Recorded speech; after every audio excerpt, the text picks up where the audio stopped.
back, forth, given the fixtures they've got, there's still not a kind of jeopardy. Because as you said, I don't think anyone thinks United or Newcastle are going to be consistent enough to catch Spurs over the last 4 or 5 games. And I don't really now see Spurs kind of putting together enough of a run to dislodge Villa, who look very solid. So it's felt for different reasons for a while as though there's not a huge amount of jeopardy. And I would add to that I just kind of detect that there isn't the same desperation for Champions League football now among fans as there would have been in previous years.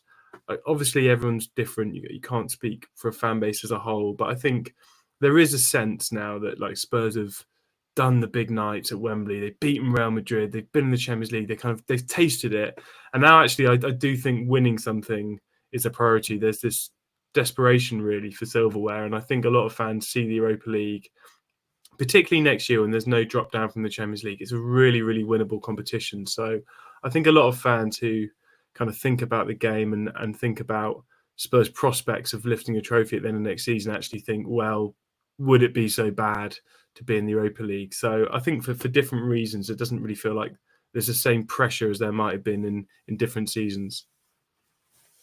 I just have to say to anybody that's just tuned in now, I didn't actually go live for maybe the first kind of 2 minutes of me and Dan talking. I'm experimenting with something new here, so forgive us. But my question to Dan was essentially the mood around this fixture feels a bit flat, which is a surprise considering it's a Chelsea game. I wanted to ask you, mate, because it felt like after the Arsenal game for the maybe the first time, it felt like Ange was maybe, I don't know if prickly is the word, but he had a few comments for the officials, and that's been highlighted by a lot of Arsenal and Chelsea fans, an air of hypocrisy to that, given that nearer the start of the season when it was all going well for Spurs, he was going to like leave the officials to do their job. What do you think has kind of brought about that change in him? I don't actually agree with the premise. I don't think there has been a great change in Ange, to be honest. He's always quite prickly.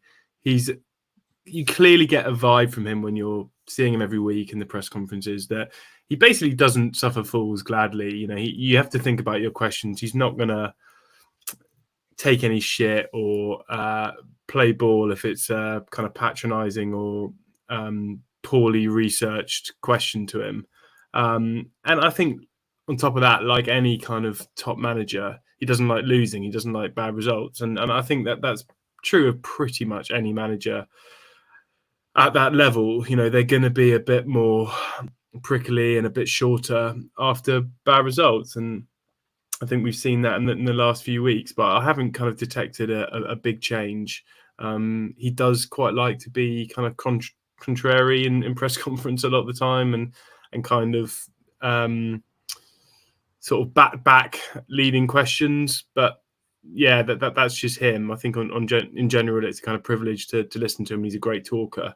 In terms of the official stuff, I mean, I haven't really detected that either. He definitely said during the pre-match press conference ahead of Chelsea yesterday that he felt Spurs should have had a penalty, and he didn't agree with the Van der Ven offside goal being ruled out. But he kind of framed it in such a way as to say, well, I didn't agree with this, but other people felt it was offside, or other people felt this. And I feel like a lot of his exasperation, as you'll know, and as most people listening or watching will know, is kind of reserved for VAR.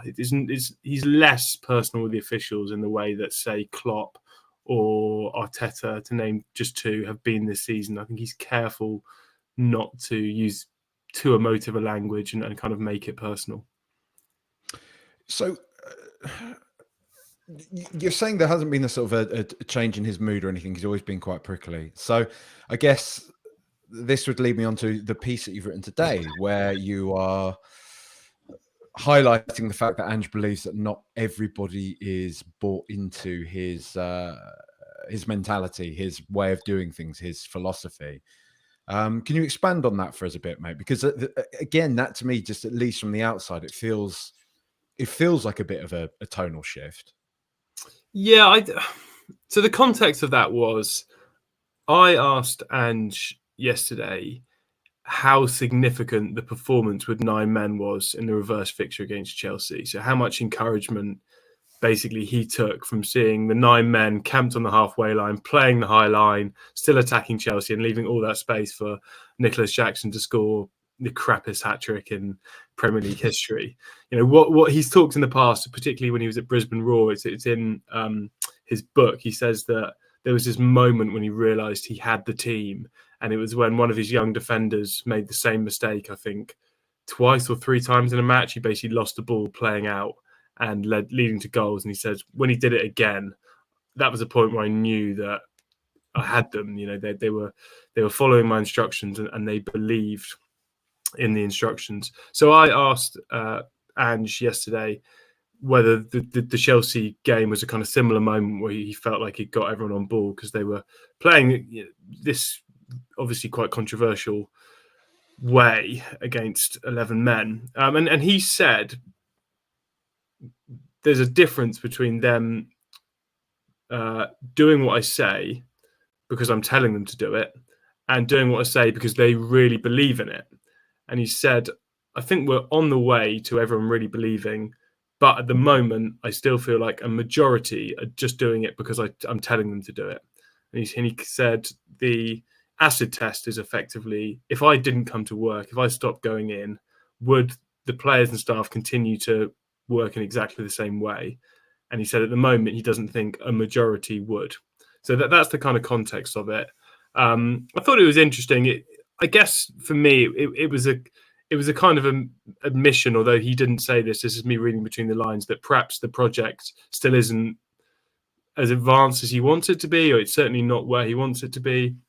I mean, I'd have thought toward the end of the first season, even if you weren't fully kind of fine-tuned and up to speed and have all the players you want, you would have at least got, most people kind of fully bought into your vision. But Ange is kind of honest enough to say that actually that's not the case. He's still working to kind of convert his players. They're following his instructions, which is one thing. They respect his authority, but they're not doing it because they are convinced yet that it's the way to be successful. Which I think is true of a lot of fans as well, by the way. A lot of people will kind of be supporting it because it's their club, but they won't necessarily be convinced in their heart of hearts that this is going to work long term. I think I'm there, but I'm enjoying it. If that's kind of what I've always defaulted back to, in the respect that, do I think it's, I think Spurs have, their performance levels have probably declined as the season's gone on, and that worries me somewhat, but I still enjoy his ethos, and most of all, I enjoy the fact that whenever it's put to him about what the sort of the limit of his ambition is, it seems to be that there quite simply isn't one, that he wants to win the very best and biggest things for Tottenham. And do you get a sense that that's still something that he's very much aiming for? Because, there was the club put out a video yesterday. They filmed him from a particularly uncomplimentary angle, I felt. And, a lot of people were saying, look, he looks tired. He looks like he can't be asked, like it's broken him already. But that seems to me, from everything you've said so far, that doesn't feel like that's the vibe, that he's very much on track to still achieve all the things he set out to achieve with Tottenham Hotspur. Yeah, I mean, there was a very striking line yesterday in the press conference, because he was getting loads of questions about set pieces, which is totally fair enough. We were all doing our job because this is a big issue, and we were scrutinising him on this. And he obviously got a little bit irritated by it, and he ended up just saying, eventually I will create a team that has success, and it won't be by practicing set pieces. So it was quite a defiant line, and he came out swinging yesterday. He said several times he's not concerned about that issue, and that eventually his team would be a success. And I don't think anything's changed. I think, again, when you're kind of a supporter or a reporter, or in my case, I guess occasionally somewhere in the middle, you sort of think you stew on a result like Newcastle and think, everything's going to shit. But I don't. Oh, am I allowed to say that? But I don't think. I don't think anything's changed from Ange's perspective. He was expecting a rocky period, a rocky first season, and that's they're going through that now. And in many respects, they have been going through that. I think since the first game against Chelsea, that was the kind of catastrophic sort of end point of the record-breaking start, and it's been tricky and patchy since then, I think. Well, with that in mind, then, do you know what the temperature's like within the club? Because, everybody was getting quite excited a few kind of weeks ago. I think it was Romano or somebody similar had speculated about enormous transfer budgets available to Tottenham this summer. And you seem quite surprised by that one, Dan. Didn't see that. I must. Well, purely because I just didn't see it, and it's my job I think to. £250 million was the figure quoted. And Really? I've got to say, yeah, I did have a laugh about that, but this is after many years of following Tottenham Hotspur. That is not from any sort of intel I have on the matter. And do you feel like the club are still fully on board with him, or do you, from what you understand anyway, is there any sort of sense that people are at all worried about how the season's panned out? Because it's hard to kind of say really whether, I know a lot of people say Spurs lost Kane this season. They're going to finish 5th or 6th, hopefully 5th. I mean, hopefully 4th, but looking in, ever more unlikely. Some people, there's a debate as to whether or not this season has been successful. Do you feel like the club are fully on board with Ange still at this point? I haven't detected anything to suggest they're not. And interestingly enough, Pochettino, who is always under a bit of pressure at Chelsea, said something quite revealing in his press conference yesterday, which was that he thinks a lot of the abuse he's getting is on social media. A lot of the doubters and skeptics and people that want him out are basically on Twitter. And when he meets Chelsea fans, when he's walking his dog it was very Brent. It was kind of classic Pochettino. But when he meets Chelsea fans, when he's walking his dog, he says he feels a lot of support. And I think that theory could be put to the test tonight, by the way, if they're outplayed at Stamford Bridge. But I think that kind of speaks to a phenomenon in modern football, really. I mean, there's a lot of noise about Ange at the moment, and I'm certainly seeing a lot of stuff, but I just wonder if it's because I'm terminally online and terminally on Twitter. I think a lot of the match-going fans are still singing his name. Most people are smart enough to realise that, given expectations at the start of the season, certainly after Kane left, it's still been a good season overall, and Spurs have made massive progress. I think there's a realisation in the club that they're just at the start of something and that they had to build again after the kind of win now managers project or concept didn't work. So, I don't detect anything at all to sort of suggest there's any wavering on Ange behind the scenes. I mean, yeah, for me, I mean, in a column I wrote this week, I said, if Spurs still have the same problems. In fact, this wasn't on a column, it was on a podcast, sorry, another podcast. But I said, if Spurs still have the same problems in kind of November next year, they're still wide open, they're still conceding from set pieces, then I think that's probably the time to start really questioning Postecoglou. But I think if you look at any progressive coach, including Guardiola, by the way, who I think I'm right in saying won his first 10 games at Man City without ever falling behind. So a pretty similar start to the one that Ange made, but even better, and looked like he'd already cracked English football, and then had a really rocky patch around January, lost 4 of 8 games, got stuffed 4-0 at Goodison Park, and they picked up at the end of the season and finished 3rd in his first season, which Spurs, they're not going to finish 3rd, but they could still pick up.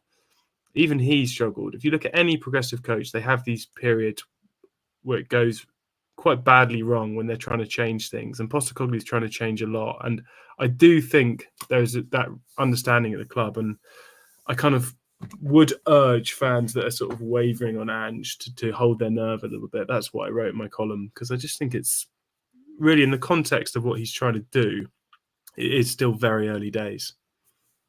What's the sort of sense you get from most of the players that you've spoken to when you talk about him? We've had sort of Kulusevski not too long ago speaking about him with pretty effusive praise, wasn't he? He seemed to be quite taken with him.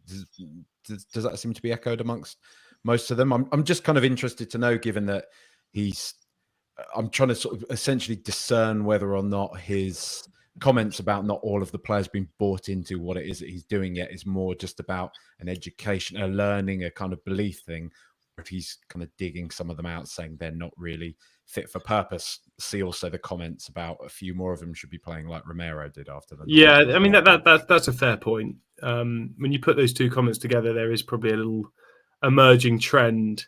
But again, I think that's kind of normal, isn't it? I mean, he's had two transfer windows. He said sort of several times, we're a long way from the squad that I want, and we're a long way from where we need to be to compete for all the top honours.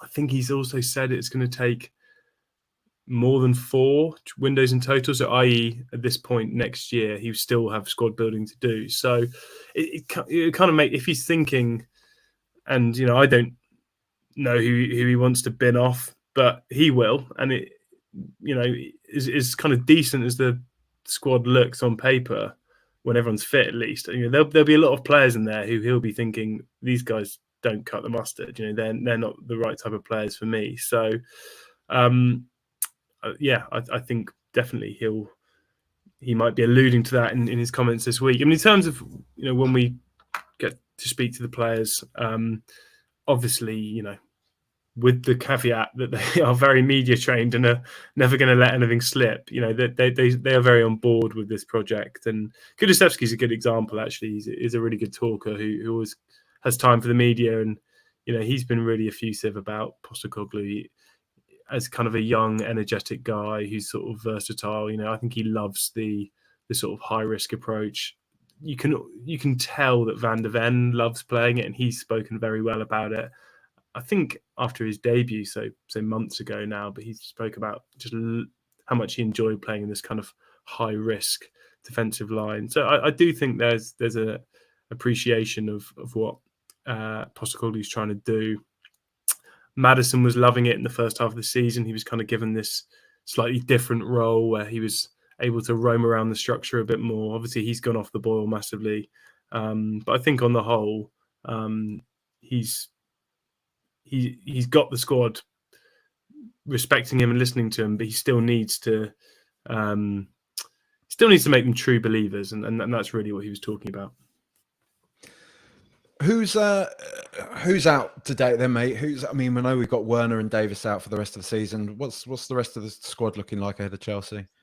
Yeah, I mean, there's no other sort of fresh injury news that I know of. I mean, well, I'd be interested in your view as much as mine, but I think he's got a few big decisions. I mean, left back, I think he's going to play Emerson. I would imagine that's what happened at Wolves. Feels like all we can do, right? Yeah, I mean, I guess like a lot of managers, namely Guardiola and Arteta, to name just two, are very happy to play a centre half at left back. I mean, we've seen Kiwior play there for Arsenal a lot. It was kind of his position to lose before he had a shocker in that Bayern first leg. Guardiola plays Guardiola, Ake, other players there. So could he put Dragic in there? I know he's right-footed. I don't know. Emerson's right-footed as well. I think it'll be Emerson. I think he's got a decision to make in the midfield. I think probably Basuma comes back in. Højbjerg, I don't think did enough to keep his place. That struck me as a bit of an odd pick from Ange anyway, but perhaps it was an attempt to kind of get Basuma kind of jolted into gear a bit more. And then in the front three, I'd quite like to see Richarlison start. I think Son's been pretty ineffectual through the middle, and Richarlison gives the team a kind of focal point and a bit of a presence up there. And then I think you can have Son on the left and Kulusevski or Johnson on the right. And then the last decision is kind of Maddison. Does he drop to the bench? He's been pretty anonymous for weeks now, and I think Kulusevski likes playing at 10 and is good there. So there's another decision. He's really good there, isn't he? I think he looked really good in the North London derby. And like you said, I mean, going back to Richarlison as well, he's somebody I've been pretty critical of so far in his Tottenham career. I've always wanted it to work out more than I felt it's actually been working out, even when he was kind of scoring goals. But like you say, you felt his presence definitely on the pitch. You felt the kind of the bite and the fact he did present something more of a focal point up top. But I think Chelsea are going to have to play Alfie Gilchrist at right back. So they haven't got any players. They've been missing 14 players. And I quite like the idea of putting Son against him and just telling Son to try and run at him. Spurs are going to be weak at left back as well, and that's where Cole Palmer and Madueke tend to pop up, and they're playing well. So it could be a kind of sort of battle of that flank, really. Is Cole Palmer in tonight? I believe so. Yeah, he played their last game. That's annoying. Yeah, I mean, when he got injured, you were kind of thinking that Chelsea obviously got stuffed 5-0 by Arsenal without him. Then he came back and they got a pretty credible point against Villa from 2-0 down. So, I mean, I'm sort of torn with Pochettino, really, because sometimes I think that squad's a basket case and no one could have done any better, and he's been dealt an awful hand. And other times I just think, imagine how bad it would have been if he didn't have Cole Palmer, who's just been phenomenal and must have saved him from the sack about 4 times this season. I'm just interested because the problem with this game for me is, and I think the problem with Chelsea this season is that, honestly, every time I've watched them, I can't quite believe they're in the position that they're in. Maybe, I don't know, maybe I've still got that bit of unconscious, I hate to say it, I know he's a snake and all this type of thing, but maybe I've still got that just unconscious protective air over Pochettino or something like that, where I do look at Chelsea and I think, I don't actually think they're that bad. I actually think they tend to play quite well. I think Nicholas Jackson is just a horrendous player. He's not. I know this is. Yeah, he scores a hat trick again. He's all right. Actually, I get it, but I just don't think he's a player for that level of football. At least the level of football that Chelsea want to be at. I think he's the type of player that stands out at Brentford, and people say, "Oh, I wonder if he'll get a move to, a bigger club, for example." But I don't feel like Chelsea have been, and I know Cole Palmer has totally taken them to another place, and they could have been languishing even further down the table. But even in saying that, there's not many times I've watched Chelsea, barring maybe the Arsenal game, and that felt more like Arsenal being brilliant. I haven't looked at Chelsea and thought they look terrible. They look really bad. They often just look quite unlucky. But, I mean, one might argue that doesn't really make much sense. One thing I've noticed watching Chelsea this year, and I haven't watched a huge amount of them, but I've seen enough of them to form a few opinions, is just to remark, again, it's such an unoriginal point now because it's been done to death, but just how good and how lucky, just how good Moussa Dembele was and how lucky Pochettino was to inherit him. Because Chelsea, when they get in the final third, when Malo Gusto's kind of flying up the flank and Palmer and Sterling and Gallagher and even Jackson are kind of playing some quite intricate stuff when they've got in the final third, they're not a bad team, and then they can hurt you and they can play some really good stuff. The problem they've got, I think, is Caicedo and Fernandes are cost 230 million between them, but I don't think they're good enough at kind of resisting opposition press and getting the ball forward. And that's what Dembele was incredible at for Spurs. He just had this ability to resist all kinds of pressure, hold on to it long enough so that everyone ahead of him was in exactly the right position. And that's really important for Pochettino's football, that everyone's kind of in place. And then he could just release it forward and the attack was completely set. And Chelsea don't really have that. And that's been a big problem for them. When they actually get in the final third, then they're quite a dangerous side, I think. But they struggle to kind of get there consistently enough. And then the other thing I would say is that they're just so lacking the kind of intangibles like experience, kind of leadership. There's just not enough senior players in that squad. They're a very, very young new team that's kind of been mashed together. And as I said, while I think Palmer's bailed out Poch a number of times, in some respects, there's been only so much you can do with that team. It just needed time to kind of settle down after all the chaos and all the comings and goings. I mean, yeah, obviously it's strange seeing Poch at Chelsea, but I personally think they would be pretty mad to sack him and start over again. And from what I hear from sort of inside the club, a lot of the players and staff feel that as well, that they just need a bit of stability now. And one or two senior additions. All that because said, it doesn't feel like the players have given up on him. It feels like no. In some respects, like tonight it's a kind of big game for both managers, isn't it? I mean, like I don't feel that Postecoglou is kind of under pressure or should be under pressure, but you losing the same week to Arsenal and Chelsea, particularly if it's a kind of another defeat where Spurs ship a lot of goals tonight, and then got to go to Liverpool and factoring in the Newcastle game as well. That's not good at all. Equally for Pochettino, I think he's just never more than one really bad performance away from a lot of pressure. And Chelsea have such a good record against Spurs at Stamford Bridge; they so rarely lose there that if his really depleted side massively struggles tonight, that you could almost see that being a kind of another sort of long-term nail in his coffin. So, particularly given, by the way, that Pochettino just cannot stop flirting with Spurs in his pre-match press conferences, which I do find quite funny. He's just He said something else again today. He said yesterday. Oh, yeah. He was just asked, like, do you have the same connection with Chelsea as Spurs? And he said, basically, no. You can't compare 6 years to 10 months, which is completely true. But just be diplomatic and just say, well, I'm here now and I'm really enjoying it, and that's in the past. But he won't and can't, which I think I quite respect, really. Will it be? I mean, are you looking forward to seeing him again through a Spurs prism? Dan, you used to get on quite well with Maurizio, didn't you? I think he speak Spanish, things like that, didn't you? But I'm not going to claim to speak Spanish, so I've forgotten it all. But I enjoyed covering him. I mean, by the end of it, I remember sort of doing an interview with him before the Champions League final, and he gave all of us journalists in the room a hug, and I did really enjoy it, and it was kind of pretty sad when it came to an end, and felt like like many people sort of associated with Spurs, whether fans or reporters or whatever, that there was kind of unfinished business there, and it ended on a sour note.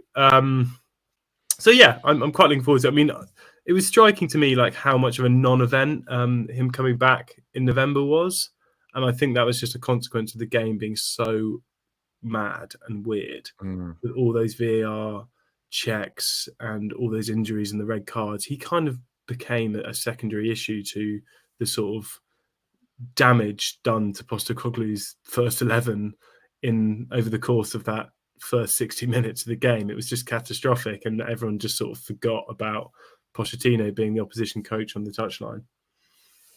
It was a funny one, wasn't it? I also think part of it was Chelsea coming into that game just looking so terrible, and Spurs absolutely flying at that point. There's that real sort of sliding doors moment, isn't there, that everybody's sharing today on Twitter of Son missed a big chance. Well, no. Is he just allowed? Yeah. Gotten that, yeah. You sort of wonder where it had gone from there. But I mean, just in the few times you have ever spoken to Pochettino since his move to Chelsea, and I don't know how many times that has been. Do you think he gets why Spurs fans are unhappy with him about it, or do you think it's just not something that he entertains talking about? He's just a professional, and I haven't spoken to him off the record since he went to Chelsea. Before, when he was at PSG, I spoke to Perez a few times. He was very insightful on their time at Spurs and always a good person to talk to.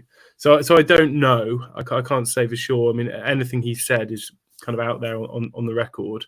But I'm sure he does get it. He's someone who clearly understands as much as anyone the emotion of games, and a great example is the Battle of the Bridge. He was never ever going to criticize the way Spurs played in that game, and he never has, and he never will. Again, he was asked about it yesterday as the Chelsea manager, and he still defended the way Spurs played and effectively said it was great, even though Dembele gouged Diego Costa's eye out. Spurs had 9 yellow cards and probably should have had a player sent off, and probably lost their heads, really, and lost the title with it. But he leans into the emotion of these occasions. He loves it. He wears his heart on his sleeve.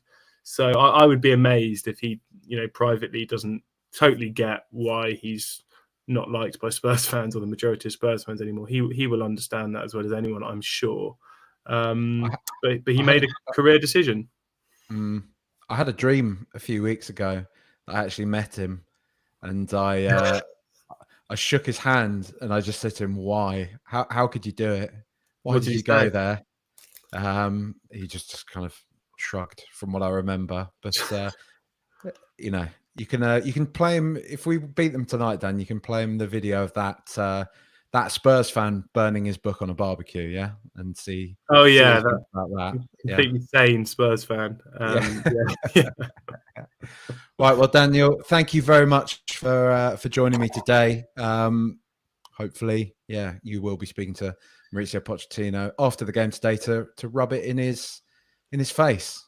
Yeah, I'll In a wear. totally professional manner. Yeah, Of I'll course. wear a sort of Spurs shirt under my kind of mustard cord shirt Yeah. that anyone on YouTube will be able to see, and just sort of rip it off in the post-match press conference. Did you see actually that Poch did get berated by journalists, didn't he, after the press conference recently? I don't know if you saw that on doing the rounds on Twitter. I did. Somebody said it's a shit way to manage a press conference. Yeah, shit way to manage it. Maybe I'll just channel that guy's energy and just sort of yell at him as he leaves the room. That would be safer. Yeah, maybe. All right. Thank you very much, Dan. I'll speak to you soon, maybe. Yeah, cheers, mate. Pleasure.